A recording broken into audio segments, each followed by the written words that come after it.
What if I told you there's a house that simply refuses to stay empty? No matter how many times people leave, no matter how many times it's abandoned, something always pulls the next person back inside. The question is, why? What if there was a house that simply refused to stay empty? A place that seemed ordinary at first glance, yet carried something so unsettling that no one could ever truly leave it behind. Imagine a building where silence never lasts, where every time the doors are shut and the windows locked, something unseen finds a way to call the next person back in. Locals say this house is cursed, not in the usual way, with flickering shadows or ghostly screams, but in a stranger, more disturbing way. Because no matter how many times families move out, the house refuses to remain deserted. Think about that for a second. Most haunted houses become abandoned, left to rot and decay, avoided at all costs. But this one is different.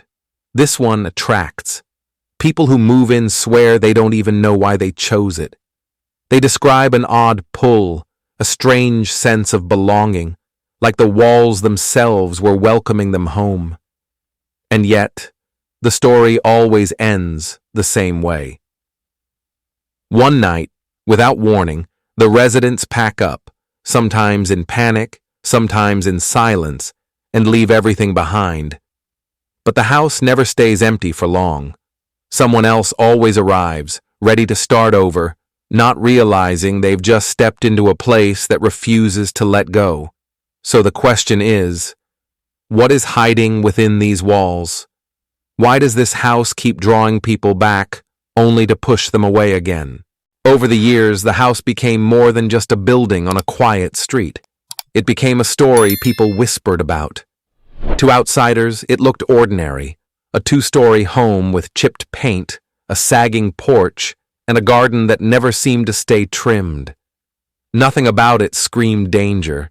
But for the people who lived nearby, it carried a weight. They called it the house that never rests. Neighbors noticed something odd. No family ever stayed for long. Some lasted months, others only weeks, but none of them ever finished a full year inside. Moving trucks came and went so often that the street almost grew used to the sight of hurried goodbyes. And when curious neighbors asked why, the answers were always vague. It just didn't feel right, some would say. We couldn't sleep there, others admitted, and a few refused to speak at all, as if even talking about it would bring something back. But the strangest part wasn't that people kept leaving. It was that new people kept moving in, almost immediately. Every time the house stood empty, a new renter or buyer seemed to appear, as if the home had a way of calling to them.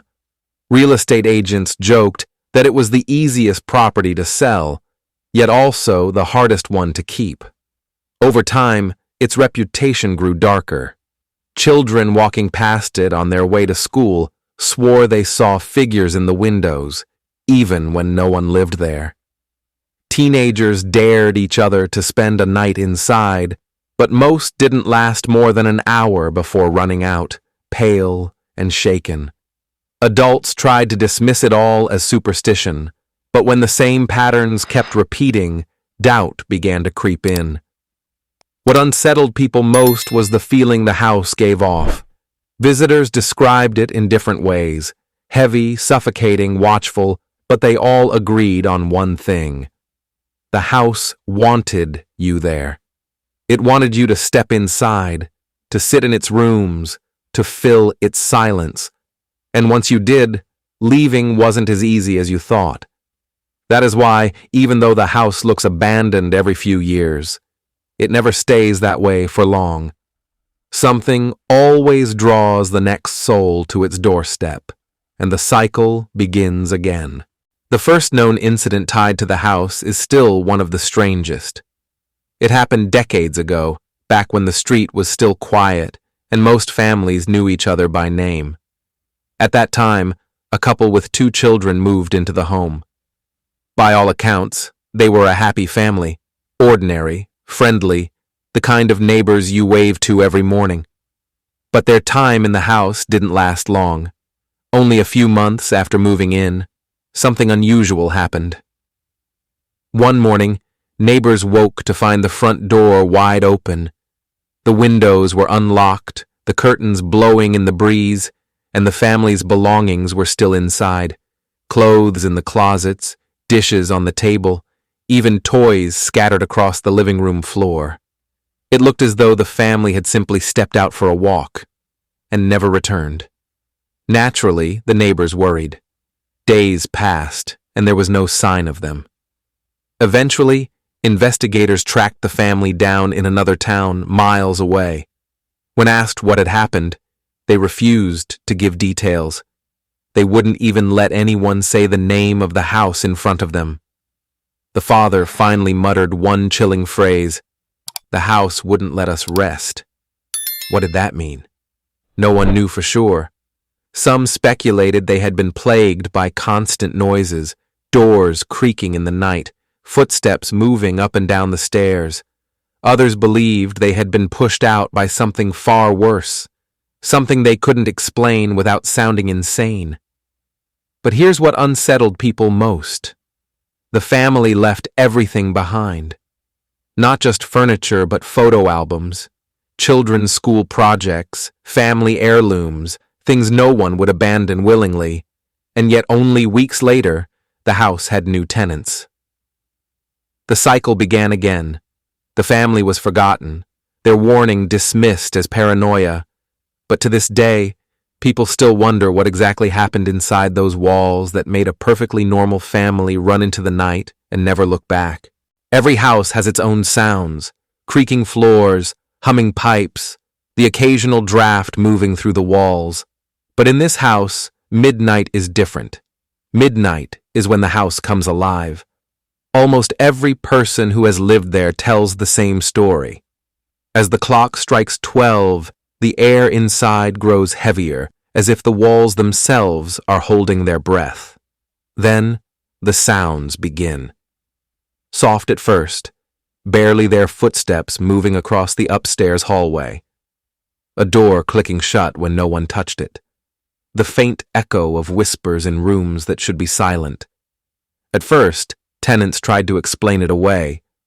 Old houses make noises, right? But the patterns were too precise. The footsteps didn't wander randomly. They moved from one room to the next, steady and deliberate, as if someone unseen was walking the halls.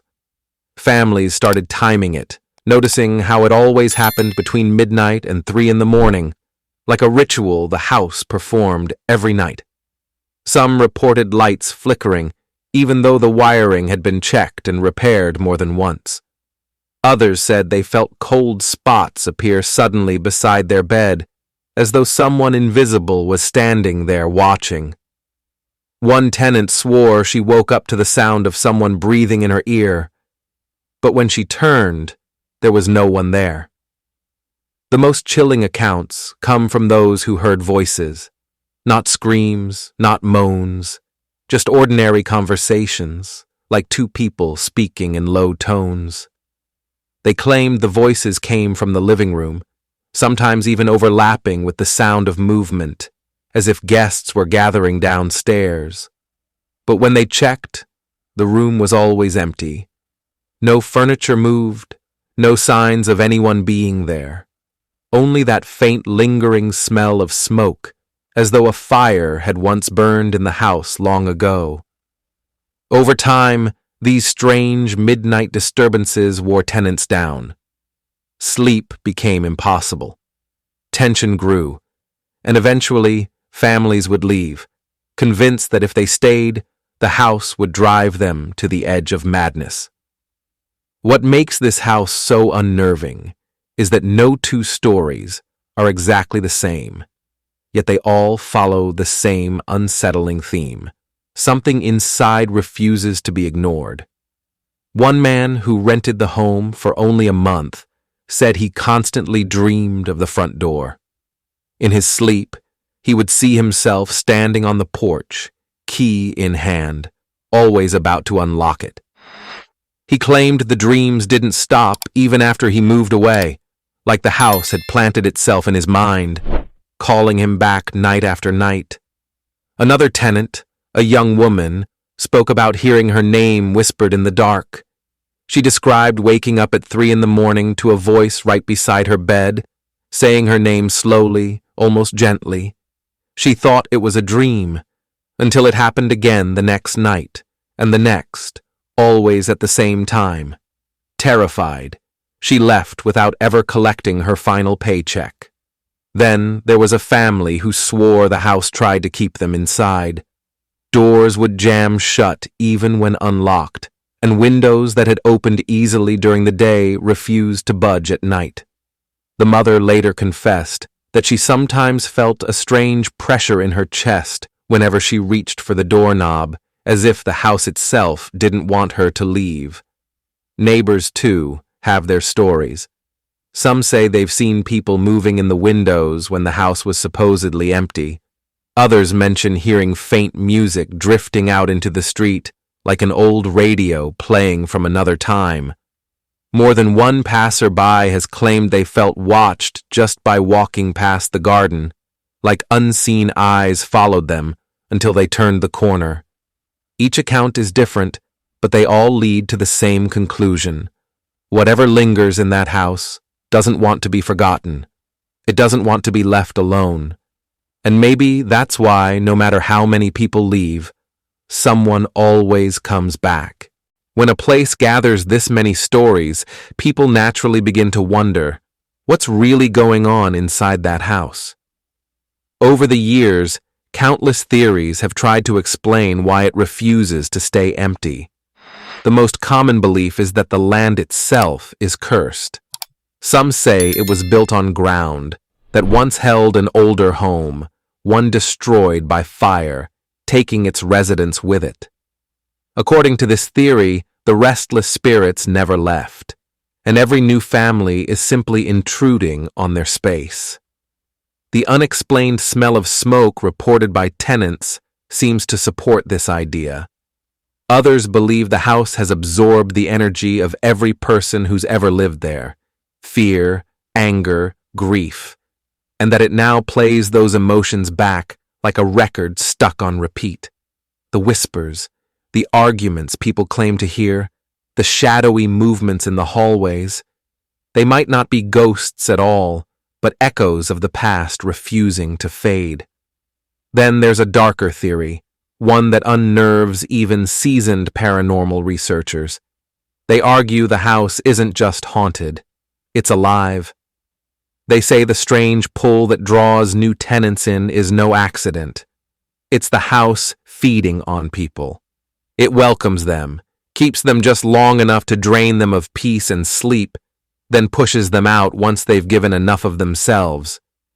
And the dreams, the ones that follow former residents even after they leave, are proof that the house never truly lets go.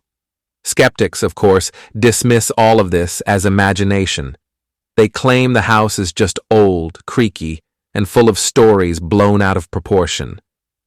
But even the skeptics have to admit, it's unusual for so many families to come and go, all leaving in the same strange, hurried way. Coincidence can only explain so much. Whatever the truth is, the house has earned a reputation that no one can quite shake. And for many, that reputation alone is enough to keep them far away. But for others, it's exactly what pulls them closer.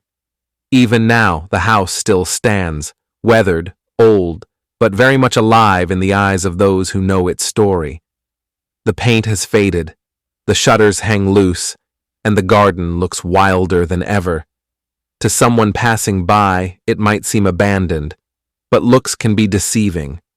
In reality, the house is still occupied. Over the past decade, several different families and renters have moved in, each one lasting only a short time before leaving suddenly, just like the ones before them. And whenever it goes quiet, it never stays that way for long. Within weeks, sometimes days, new tenants appear, drawn in once again. Neighbors claim the cycle hasn't changed at all. They still see lights flickering at odd hours, sometimes glowing faintly in rooms that should be empty. People walking their dogs late at night say they've heard music drifting from inside, even though the windows are dark and the doors are locked.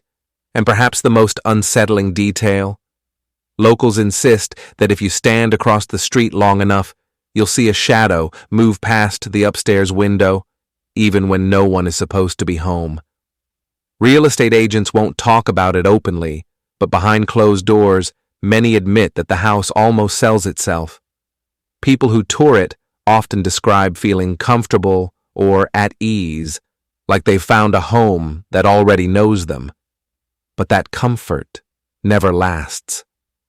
And sooner or later, the moving trucks return, the cycle repeats, and the house waits once more for its next guests. What's most unsettling about this house is that, even after all these years, no one has managed to break the cycle. Families still come, families still go, and the house. It waits patiently, as if it knows there will always be another. The questions remain unanswered. Why does it refuse to stay empty when most haunted houses end up abandoned? What is it that draws people in so quickly and drives them away just as fast? Is it a curse, a haunting, or something far stranger, something alive that feeds on human presence? We may never know. What we do know is this: the house has outlived its tenants, its stories, and its warnings, and as long as it stands, it seems determined to make sure it is never truly alone. So, what do you think?